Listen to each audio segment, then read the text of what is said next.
কারো নেই বাবা, আবার কারো মা। তাদের মধ্যে অনেকেই আছে যাদের বাবা মা কেউ নেই, কিন্তু তাতে কোনো দুঃখ নেই তাদের মনে। বরং পড়াশোনা থেকে সুস্থ স্বাভাবিক জীবনযাত্রার যাবতীয় সামগ্রী পাচ্ছে এই খুদেরা। আর সবটাই হচ্ছে দাদুর দৌলতে।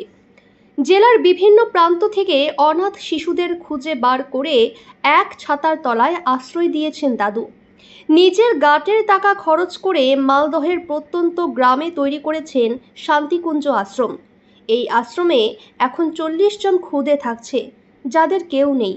এই আশ্রমে খুদেদের রেখে স্কুলে পড়াশোনা করাচ্ছেন দাদু। পাশাপাশি আশ্রমের খুদেরা প্রতিদিন আশ্রমের সৌন্দর্যায়ন থেকে দেখভাল নিজেরাই করছে। মালদহ শহরের প্রতিষ্ঠিত ব্যবসায়ী দেবাশিস চক্রবর্তী গত প্রায় 1.5 বছর আগে এই আশ্রম তৈরি করেছেন। মালদহের হবিপুর ব্লকের বানপুর গ্রামে রয়েছে এই শান্তিকুঞ্জ আশ্রম। নিজের প্রচেষ্টায় তিনি তৈরি করেছিলেন এই আশ্রম। এখনও অনেকেই সাহায্যের হাত বাড়িয়ে দিয়েছেন। অনেকেই এখন এই আশ্রমে বিভিন্ন সামগ্রী দান করছেন। এখন সার্বিক প্রচেষ্টায় চলছে আশ্রমটি। এইজন অবসরপ্রাপ্ত শিক্ষিকা নিয়মিত এখানে থেকে আশ্রমিকদের পড়াশোনা করান। পাশাপাশি তাদের নাচ গান সহ বিভিন্ন শরীর চর্চা করানো হয়। প্রতিটি শিশু স্থানীয় প্রাথমিক ও উচ্চ বিদ্যালয়ে পড়াশোনা করে। আশ্রম থেকেই পড়াশোনা চালিয়ে যাচ্ছে অনাথ এই শিশুগুলি।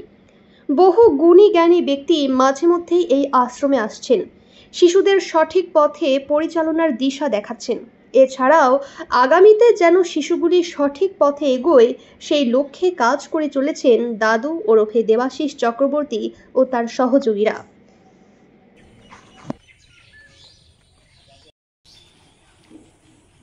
আমার ভালো লাগে। কিভাবে ওদের দেখেন, আপনি তো এখানে থাকেন? হ্যাঁ, সকালবেলা কিন্তু ওদেরকে ঘুম থেকে তুলে ব্যায়াম করাই, তারপরে মুখ টুক ধোয়াই, তারপরে ছোলা টোলা খাইয়ে, তারপরে ছোলা খাইয়ে পড়তে বসাই। পরে স্কুল থাকলে স্কুল যাই, নইলে স্নান করে আবার পড়তে বসাই। তারপরে বিকালে গাছে জল দেয়, আশ্রমে যা কাজ সেই কাজগুলো করাই। তারপরে আবার সন্ধ্যাবেলায় কিছু টিফিন হলে টিফিন খাওয়ানো হয়, খাইয়ে আবার রাত্রিবেলা পড়তে বসায়। তারপরে রাত্রে খাওয়া করে যে যার মতন। অনেক তো বাচ্চা থাকে, এতগুলো বাচ্চাকে কীভাবে সামলান একা? সামলাচ্ছি। এখানকার বাচ্চাগুলো খুব ভালো, মানে যাকে বলে বাংলা কথায় অবাধ্য না, বাধ্য। ওই জন্য ভালো লাগে আপনার? এইটা 17 মাস 18 মাস হলো। এইটা মূলত এটা একটা টিম ওয়ার্ক। আমার সঙ্গে আরও প্রায় জনা 20 আছে। তারা হয়তো আসতে পারে না, আমাকেই বেশি আসতে হয়।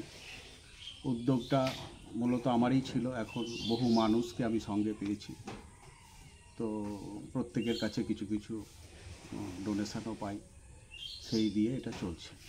কতগুলো বাচ্চা আছে? আপাতত 40 জন আছে। কিভাবে এদের দেখাশোনা সমস্ত কিছু অ্যারেঞ্জ করছেন? বিভিন্নভাবে লোকজন রাখা হয়েছে।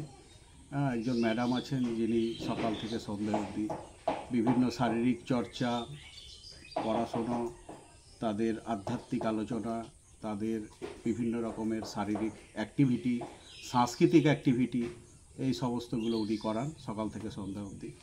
উনি এই আশ্রমেই থাকেন।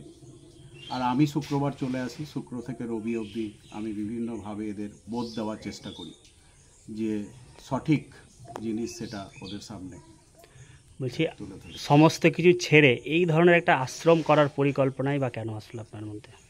এইটা মূলত আমার মধ্যে ছিলই, প্রদীপ জ্বালানোই তো, কিন্তু সেই প্রদীপটা এখন আরও জ্বলে উঠেছে। যে জীবন সায়ন্যে এসে আমার মনে হয়েছে সেই রামকৃষ্ণদেবের কথা, যে ঈশ্বরলাভী জীবনের মুখ্য উদ্দেশ্য।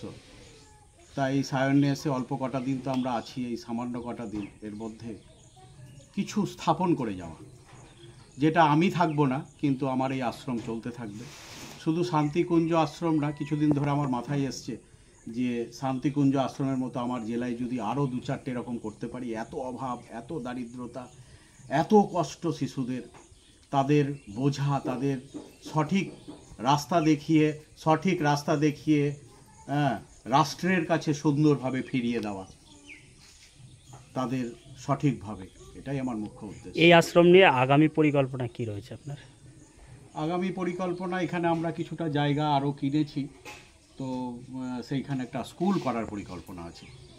একটা স্কুল আমরা করতে পারলে, হ্যাঁ, আপাতত যদি ক্লাস 8 অবধি স্কুল করতে পারি তাহলে এখন তো যখন যতটুকু ঘাটতি হচ্ছে বাড়ির থেকে নিয়ে আসছি, ডোনেশান পাচ্ছি, চলছে, কিন্তু অটোমেটিক যখন আমরা থাকবো না, আশ্রমটা চলতে থাকবে, তো সেই রকম একটা আর্থিক একটা ব্যবস্থা না করলে এটা চলবে না, এটা বুঝতে পেরে এটা খুব মাথায় এসছে এবং তার জন্য আমরা একটু এগিয়ে যাচ্ছি যে স্কুলটা যাতে খুলতে পারি।